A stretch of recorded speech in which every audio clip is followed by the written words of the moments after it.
Thank you for listening to the Unscripted Dreams Podcast with Joe and Marcus. If you have any questions or comments, please feel free to email us at unscripteddreams@gmail.com. If you're interested in listening to exclusive content that includes bonus episodes and our hindsight video series, please join us on Patreon at the Unscripted Dreams Podcast. If you're listening to our podcast on YouTube, you can find us on iTunes, Spotify, or iHeartRadio. Thank you. As we know, life is full of surprises, both good and bad. The day-to-day journey is full of unforeseen obstacles, and sometimes it's hard to see our way through.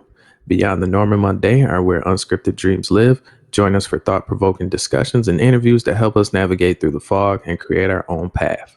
We are the Unscripted Dream Podcast, operating outside the margins to motivate and inspire our audience. Today's episode consists of negativity.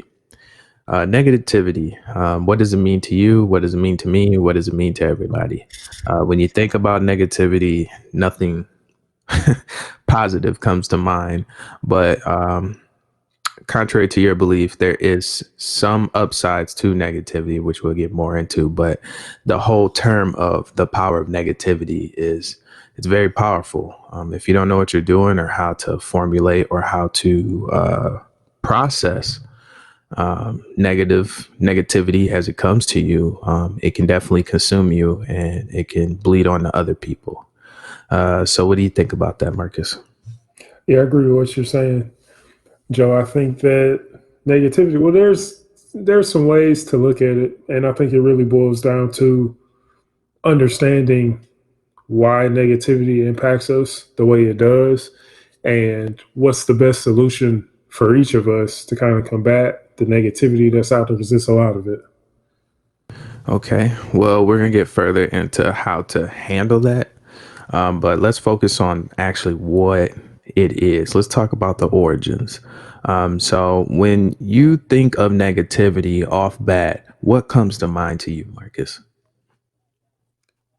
Just all bad things.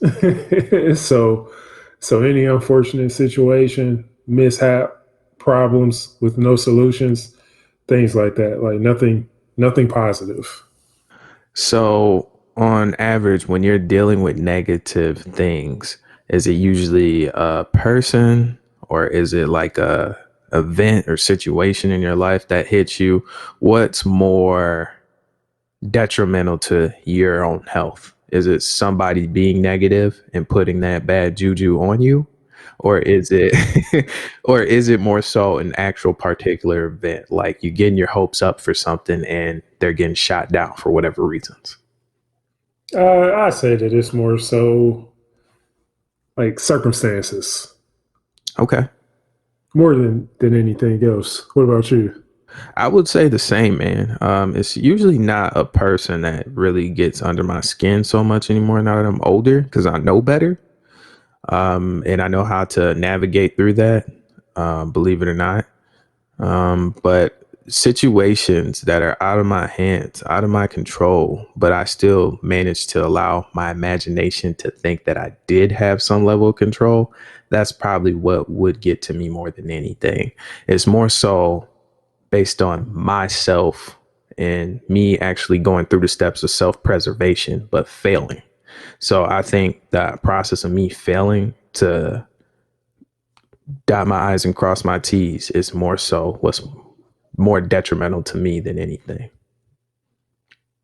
Yeah, so the thing about circumstance, I'm going to make a lot of references to a lot of other things that are going on, but Okay. But just from like personal experience, like what you're saying, Joe, about what you're asking me just about what like negative occurrence affects me the most in which capacity. So there's a situation, this was back when I was working at in case management, where I took this job. I might have talked about this in a previous episode, but I started this job, and the first day I get to my little cubicle, and these people are complaining. Like all the people that I work with, they're all having this conversation. This is my first day. They're all having this conversation about how they hate their job and they want to leave or quit or find something else, or they're like not happy and things like that. And I was thinking to myself, like, man, what did I get myself into? But that was a situation where you have to do what you have to do to combat those negative I guess voices that you're getting, or that are coming from the outside. So as I kept coming to work, probably about the second week I came to work, I was just thinking, like, these aren't like isolated occurrences of people complaining about work. This is just a recurring thing that's going to happen within this office. Mm-hmm. So at that point,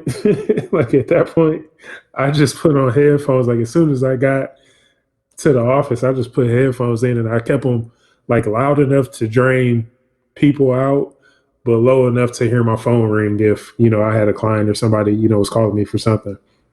So, that was a way for me just to, use those headphones, use as an opportunity to listen to, music. If there's something that I was, reading, if I could actually divide my attention like that, use it as an opportunity to, drown that out, focus on work, and maybe listen to something that could be beneficial, to keep me in a positive space. You know what? I'm glad you said that. Let's put a quick pause on that. I'm sure you got more to say, but I think it's very important for our audience to realize the impactfulness on the people around you. And as Mark just explained, like not everyone wants to hear you bitching, especially if it's not conducive to their situation. Some people are in survival mode when they're at work. Not everybody has cushion with their funds as you may, or maybe you don't have cushions and you're just altogether like, I don't know, you're just built different for whatever reasons, right? But some people really go to work and really think of survival mode. I'm one of those people, and apparently Marcus is the same. So when you think about these things, a lot of people don't realize that negativity really kills the vibe. So if I give in to whatever you're saying about the company and stuff like that, I lose my faith and my confidence in the company, and I start to fail and I start to venture elsewhere. If I'm thinking I got things going good for myself, why would I want to sabotage that? You might like this person, but sometimes you got to know when to leave the conversation or when to turn your brain off, like, tune them out. So like simple statements of doubt, self-doubt, it's like a lingering fart in an elevator full of people. It really is. It's like everyone that hears that verbiage is impacted by that. And it just gets messy from there. Like it's no comfortable situation. There's no comfortable way around it. It's easy for you to tell these people to like, hey, do you have anything positive to say about the situation? And they might be in situations where they can't even afford to leave the situation. And they don't know any better because they've been around a whole bunch of people such as themselves that might be dependent on substances, or they just talk to be talking. You got to learn to tune that out, unfortunately. And some of the best ways to combat that is telling people and stopping them dead in their tracks and be like, nah, you ain't doing this today. Let's speak it into existence. Now, if they're combating you steady with negative stuff, I say tolerate until you can't tolerate it anymore. And if you can't tolerate it anymore, that's when you need to distance yourself. I do that all the time with people. I give you the benefit of the doubt, and I probably stick around way longer than I should. But ultimately, I'm trying to be like, hey, man, red flag, I'm trying to save you. Come to higher level ground. You're drowning. Like, I try to do that with a lot of people, and even the people I really love and care about, especially. But if you can't see it for yourself, I can't. There's only so much I can do. So sometimes I have to watch you sink. I'll be there to hold you up.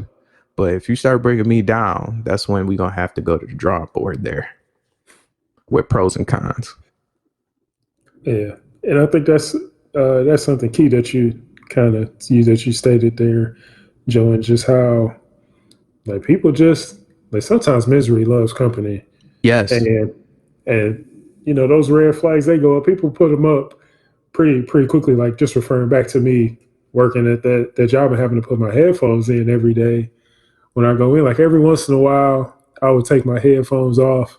I was like, let me. I said, maybe the temperature has changed in the office. Maybe And it's then a I would, full moon today or something. yeah. And then I would, then I would take it. I would take my headphones off, and they would just still. It would be like the same conversation, And I was like, well, you guys are proving that you're still stuck on these things, so I'm gonna go ahead and throw my headphones back on and continue on the path that I'm on.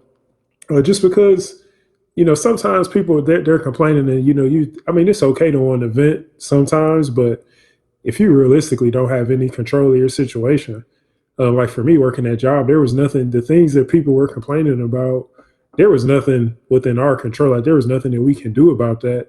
So the only thing you can do if you want to take control is to leave, which is what I did. What I did eventually, but sometimes that complaining is useless. It doesn't really solve anything. It might be therapeutic to an extent, but at a certain point, I think it's what's the terminology for that? Um, like just the concept of diminishing returns. Like it doesn't provide you anything after you complain for so long. Uh, so that's the big thing, and that was just a solution. Like that was just a solution for me to get through that situation as not enjoyable as it was. Like that was for me to just be able to kind of go into my own zone and get my work done and get out. Like sometimes work, those work situations that aren't very enjoyable, that's all right. I remember just going in there and I did what I had to do. I got there early, most times before anybody else got in there, and then I left. Like I wasn't there to really converse with many people or things like that. But sometimes that's the cost of. I think sometimes you have to isolate yourself just to keep your own peace and to not let those negative influence kind of creep in on you. Most definitely. That's why you see when people get older, man, it's more understanding, or actually I have a better understanding of why older people are perfectly fine with being more and more in tune with themselves and alone and off-putting, because there's so many jacked up people out there that haven't processed their traumas, worked their self into a corner, and so they're just flat out miserable with some of the choices or how life played out for them, because partially it's probably due to self-inflicted, but also some of it can be due to unfortunate situations like improper planning. Like there's all kind of reasoning why people are in not so good situations, right? And it's unfortunate that the older you get, the more easier and the more common it is for you to see people that are unhappy because certain things didn't go the ways that they envision them. I think what keeps me up and up is the fact that I actually don't have harsh or strict expectations for myself. And if I do have expectations for myself, I best believe I'm a plan it. And I know that that is obtainable. That doesn't mean that I don't have high hopes. I'm just saying that I'm definitely doubling down on what I know I can get by planning. And I'm like, oh no, you're not getting away from me. This is going to happen. So I'm not saying everyone thinks like that, but it's important for you to find something, or actually more than a few things, that can actually keep you happy and keep you thinking more so positive rather than negative. We're going to shift in a second here, but I just want Marcus to have an opportunity to cover everything as far as negativity. All right, so I have a few things. It's all right if Joe just interrupt me Okay. if you got some things you want to say. But I wanted to really take a look at negativity in the sense of that sometimes we walk into negativity and we don't even understand that we're consuming or we're in a negative environment, that we have like we have a level of control to it. So the news, I mean, I don't know if anybody's watching the news recently, but you may or may not realize that most of what you see on the news is perpetually perpetually negative. Maybe at least probably 90% negative. Would you agree? Intentional. Yeah, it's intentional. There's So there's an agenda that they want to put into the audience's brain. yeah. So so the thing that I want to like raise awareness on that is that, like recently I've pretty much resorted to taking a break from media, like altogether, like the news and all of these things, because, you realize that all these stories, a lot of these stories are negative, they're fear based, and it does something to you if you watch it. If you're watching this stuff all the time, and I watch and I see some of this stuff, I've been seeing it for so long that I realize that it's not having the greatest impact on me, and a lot of it's outside my control. What's going on? So the best thing for me to do is step away and get away from it. And I've done that probably 2 or 3 times, probably these past 6 months, and like once I step away from it, for a few days, maybe a week, some cases a couple weeks, I'll come back and I'll find that it's the same stories, different players, or the same stories with the same people, and nothing has really changed. I mean, within certain degrees of variance, but in most cases, it's just somebody reporting, fear, and that's like some negative news, and that's pretty much what, when people are watching the news, that's what they're consuming. You never really see many positive stories. They might slide like one positive story in there in a sea of negative. And, that really raises the question for me is that, like, do we need to watch the news every day? Like, is it something that's absolutely essential that you're watching the news every single day? And really, what value does it add to your life?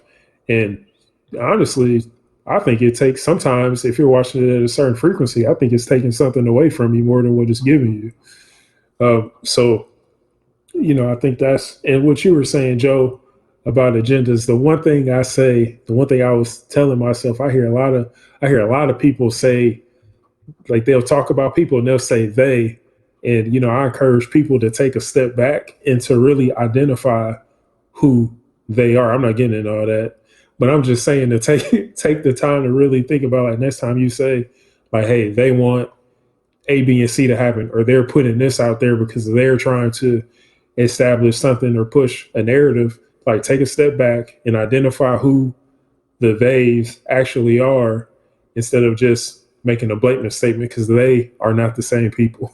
Sometimes the theys are various people with different interests, and I'll leave it at that. All I have to say with that is, with hate, it's caused a lot of problems in the world, but it's never solved one yet. Yeah. But that's it. And Joe, like, I feel like it's one thing to be aware of what's going on, but it's entirely different to let these things consume you.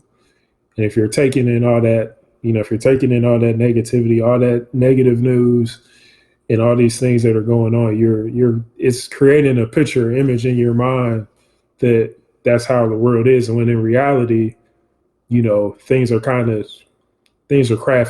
In editing, I've learned that editing is a powerful tool, and you can do a lot.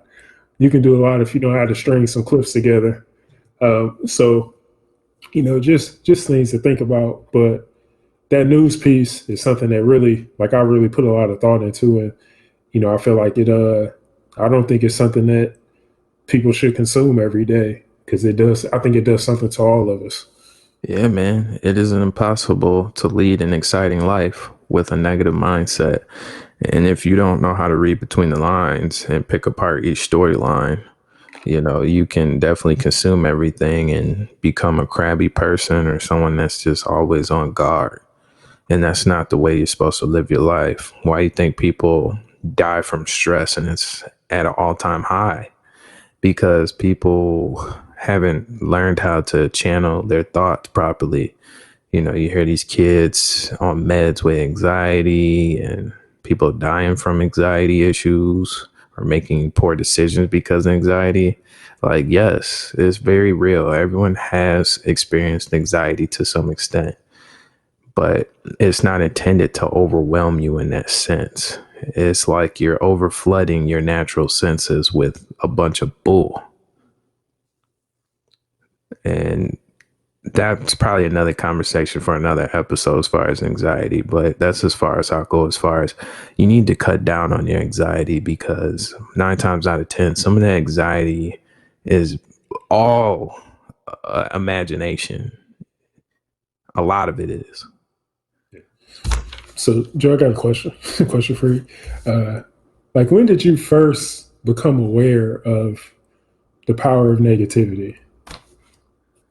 I became aware of the power of negativity when I actually was the culprit myself.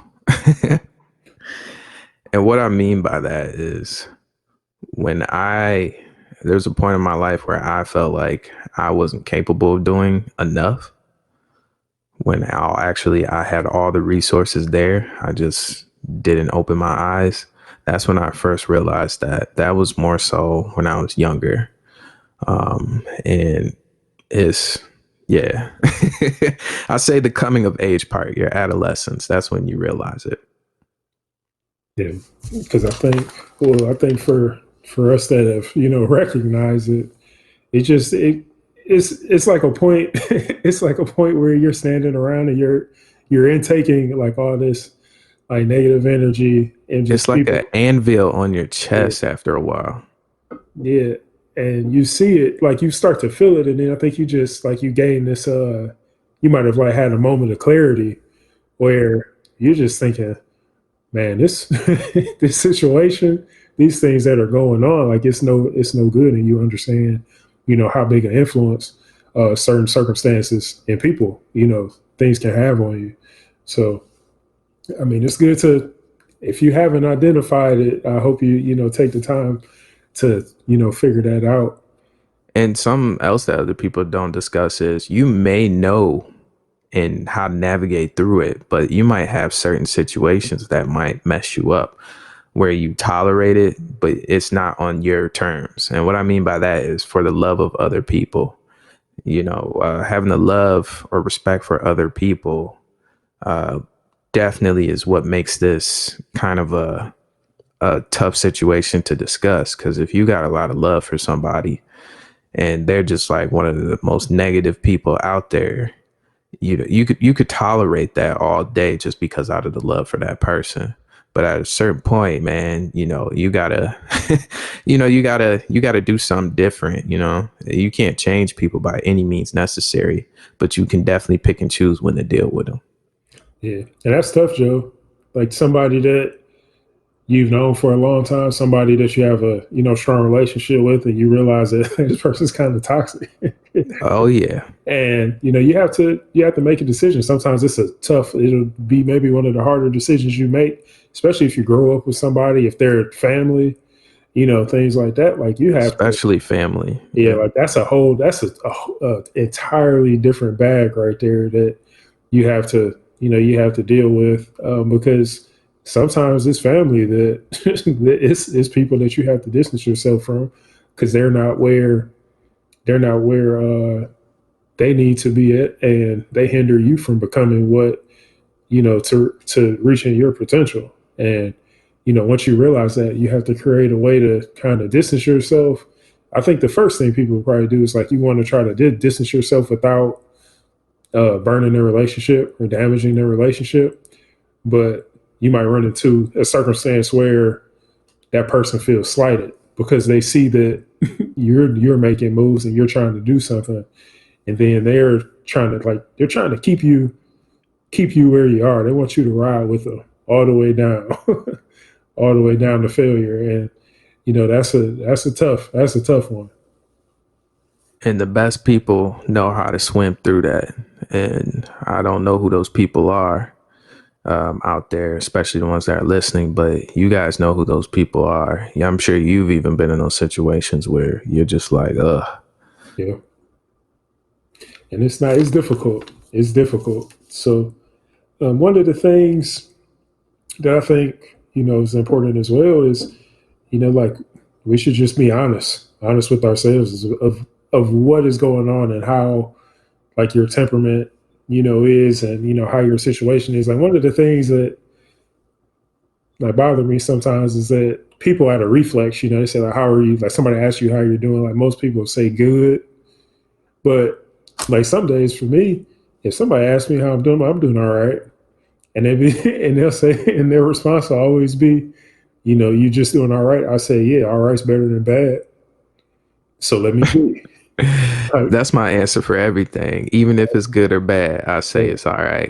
yeah, so just let me be. And I think there was a situation I had where, like, I was tired of telling people I was doing good because I wasn't doing good. So I just was like, I'm tired of, like, you're tired of being, like, you're being dishonest with yourself as well. I know it's might be conversational, and you're just trying to keep it moving, but you have But to. I think you go ahead. You go ahead, Joe. I was gonna say, like, I agree with you, man. A lot of people don't realize, especially if you're not someone that's in tune with other people and how they react. Uh, I'm a student as far as that, as far as saying certain things and getting a reaction out of certain people. I'm good at that. And one thing I know from my personal experience, because I don't want people asking me like, "Hey, how are you doing? You doing all right?" Like, it's cool to ask that question, but that being like your first question when you see somebody is not the ideal thing to say.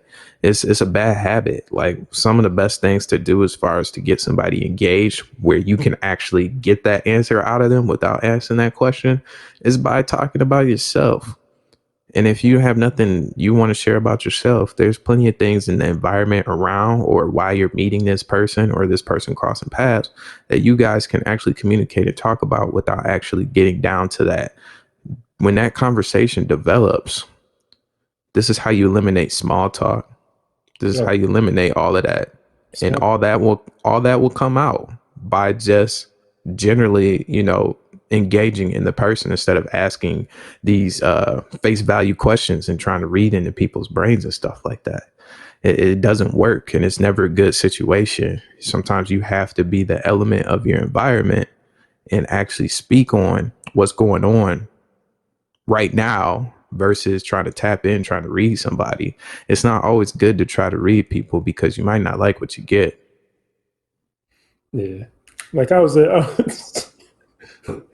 I was working this week, and I was coming in at the end of the day. I don't enjoy what I'm doing, but anyway, I'm doing it because this is necessary. But like my boss, he was trying to.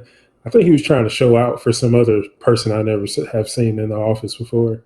And he's looked at me, and when I was turning in my stuff for the day, he looked at me and he's like, "Did you have a good day today?" And I just kind of looked at him. I kind of gave him this look, like I was like, "I never have a good day here." I was like, "It was all right. Like, I did what I had to do. Now I'm leaving, and that's it." I feel like as long as I show up, I do what I need to do, you know, and there's no issue, then that's it. Like, I don't have to enjoy what I'm doing as long as I'm holding up my end of the bargain. I don't have to have a good day. I just have to knock out what I need to do and get out of there. And he was like, well, sometimes you say you have a good day, and I was looking at him like, I've never told you I had a good day here doing this stuff that I'm doing. But I feel like he was trying to put on for whoever this person I never saw in his office before. I was like, maybe he's just trying to put on a show for somebody. So let me not blow his spot up. So I just kind of went along with him. I didn't say I was doing good. I just kind of let him know, like, hey, I'm all right. I'm done and I'm leaving. Stop asking me questions. And I walked out. but He brought that on himself. He yeah, wasn't thinking. yeah. So I mean, he should know better by now. Just with me working there for about maybe like 5 or 6 months now. Like, he should know better than to ask me something like that. But he was having a moment. He's feeling good about himself. So but anyway, just be honest with you. If you're honest with anybody, be honest with yourself. And Joe, this will be the last thing I say, and then I'll let you can wrap it up, man. Uh, but once you understand the power of negativity and the impact it can have over your life, like, you need to act on it. I mean, we all know life is hard, and sometimes we as people just we have to acknowledge where our influence, where our influences are, And like sometimes you might be in a hole and you have to dig yourself out of that hole. And if you're familiar with the Dark Knight Rises, this was the last like of the recent Batman. There's a point where he gets beat up, like he catches a beat down by Bane. I mean, he tears him up, and then he throws him down in this prison. Like this prison is a pit. It's a pit that you can't. No It's one so yeah, escapes. you can't get out of there. But he has to Batman. He has to come to a point to where he has to let that fear of things happening to Gotham and all of that. He has to let that be his driving force to get him out of that situation. So he ends up after his back is broken and they kind of rehabilitate him. He finds a way to climb himself out of this hole that was this pit that was essentially impossible for anybody to get out of. And he gets up out of there. He goes back to Gotham. He does his thing, man. But that kind of just I think that storyline or those scenes in that movie were real symbolic of you having to overcome the obstacles that are in front of you, as insurmountable as they may seem. And as far as that negativity is concerned, like when Batman was climbing out of that, when he was making moves to get out of there, like on that last run, this guy was he was laughing at him, thinking like, "Oh, you gonna bring this stuff with you? Like you really gonna? Like, you think you really have to get out of here?" So, but it's things like that, and that was negative on that person's part. But all those people down there had lost hope, and they didn't believe in themselves. But he had enough. I mean, this is Batman. We're talking about his character, so he had enough willpower to will himself out of there and do something that was perceived to be impossible. And get out of there and go about handling his business. So just what I was trying to the message I'm trying to convey is that, like I said, just to acknowledge what's going on, and you have to do what you have to do to dig yourself out of that hole, and you have to distance yourself from that negativity, and you have to find a way to sometimes you have to alleviate yourself for those folks that aren't really working in your best interest, and there's nothing wrong with that because they want to drag you down right with them, and that's not what you want for yourself. So Yeah, man, you ain't trying to get bullied out here. but no, that's my close, Joe. I'm good. All right, man. Well, we're gonna talk about the upside of negativity, and feel free to chime in because I'm gonna talk about 3 different points. All right. The first point, as far as the upside of negativity, man, and how it is beneficial to you, is the idea of looking at it as being like precautionary. So when I think of like negativity, like if it's brought to you, it can help you in many ways as far as prepping yourself for the future. So when I think about preparation, preparation helps us deal with like unexpected curveballs. So when you hear or see what's going on as far as like something potentially being negative, it's a good opportunity for you to be in defense and play defense. If you're a defensive person, you know exactly what I'm talking about. You may be presented with some news that you didn't want to hear, but in the process of you processing that, it prepped you to start thinking in an analytical way where you can save yourself or save all the parties involved. So negativity isn't always a bad thing. Sometimes it's a good thing, especially when you're hearing news from the other end. I would say the next point would be constructive criticism. And of course, when you're dealing with people as far as negativity, it's nothing but a shittier version of constructive criticism. That's how you should look at negativity if you can handle it, if you're tough enough. So when people say you're not doing something right or you're doing something all the way wrong, no matter how it's communicated, try your best to look at it as constructive criticism. It ain't easy, trust me. But hopefully I've given you an idea of how to tackle it, give you a little hint, a little cheat code that I use. So with you thinking of it as being constructive criticism, not only can this help you be on your A game and sharpen your skills, it can also, move mountains as far as people seeing the nature, your character as a person or individual. If you're a leader, this is important for you to process and understand. you're going to take the biggest punches because you're the leader. So when you think of people coming to you, whether it's people that are on your team and people even outside your team, you're always getting attacked. So that's when that defense mode comes in play. That's when this ugly version of constructive criticism comes into play. And it helps you figure out how you can navigate through this narrow path or this journey that you're taking with your team or yourself. So always try to look at it as being constructive criticism. I'm not going to go further into that. And I would think the last one is very important too. Everyone has a cutoff point. Everyone knows their triggers. Everybody knows all that. Okay. If you're not real with yourself, you're going to fall for shit all the time. So when you know yourself and your limitations, it's easier for you to derail negativity. So when I think about derailing negativity, you cut it off before it gets too far. So say Tyrone comes in and starts talking junk about Nancy, right? Nancy can't hold water for nothing. Okay. Like she just has a temper, and Tyrone likes messing with her just for whatever reasons. Cause Tyrone is just a jerk. Okay. He's an a-hole. So, some of her triggering words. So, to kind of navigate through that, you're like the mediator there. So you literally shut it down as far as like changing the subject with Tyrone, or you might talk to Nancy to kind of distract her to kind of get Tyrone off her back, maybe by cracking a joke on Tyrone or something.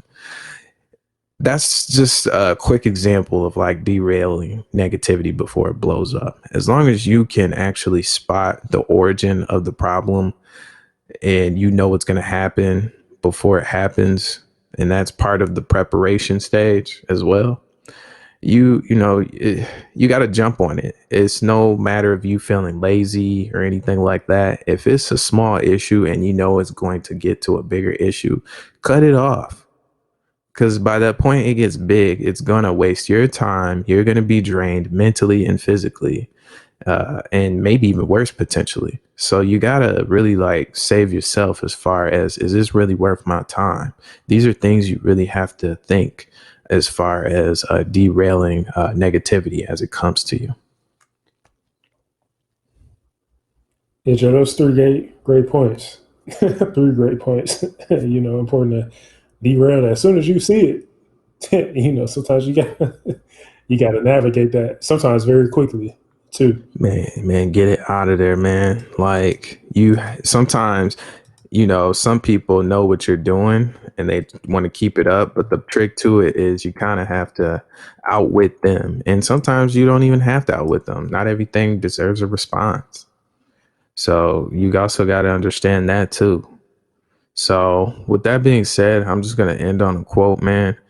And hopefully you can take this with you. Negativity and carrying that around would get in the way of developing positive thoughts. We've already discussed that. So by focusing on love and forgiveness, you are building bridges instead of walls and fences. Love can bring people together. You never know how the friend you make today could help you tomorrow. It's good, sir. That was good. Well, thanks, Joe, for sharing all that on the back end, for closing it out. No problem, man. It's what we do. But as always, thanks for listening. Hope y'all were able to take something away from this. And please let us know if you have questions. Yeah, something that you'd like us to discuss. So, as always, take care and be safe. And make sure you guys send this to your friends, because I'm pretty sure a lot of people need to start hearing this stuff. So feel free to support us. We are on all streaming platforms: Spotify, Apple, iHeartRadio, YouTube. Look for us. Thank you. All right. Peace.